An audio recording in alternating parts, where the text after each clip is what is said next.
In this video, we're going to be talking all about how do you master your schedule. You may have heard of Parkinsons Law. Parkinsons Law is that things expand to the time that is allotted for them. That in college, if you were given 2 weeks to write a paper, it would take you 2 weeks to write a paper. Whereas if the professor said, all right, we're taking 45 minutes right now for you to write a 3-page paper, you'd probably get it done in that time. Work expands to the time given. So shorten the amount of time that you spend on things.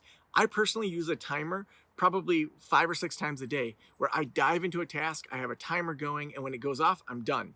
So do that. Shorten the length of time that you're going to put into your work to get more done. Next, you want to slow down to speed things up. Our best work happens when our brain is rested and it's ready to go.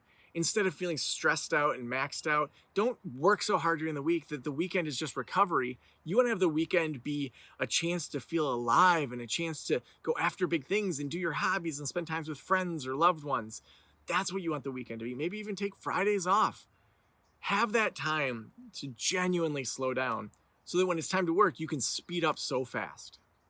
Early on, you need to be outsourcing what drains you the most. If it's your email, or if it's doing follow-ups, or if it's doing image design, find designers that can best help you.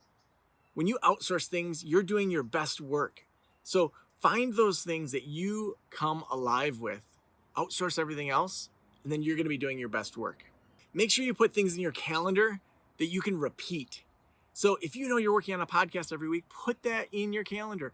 If you know that you only want to do things on Tuesday, like podcast interviews or blogging or whatever it is that you're doing to expand your business, put that in your calendar and have it repeat. I would even put those things in your calendar that you know you have to do for your kids, like trim their fingernails or give them a bath. Put that in there so that you have structure to know your flow for the week. It goes so much more smoothly if you do this to structure your calendar. Lastly, you want to be frequently thinking about your top level things. In your business, what are the top things, the 1 or 2 tasks that you have to run full tilt towards? What are those things that are moving the needle forward? How do you really help yourself get to that next level?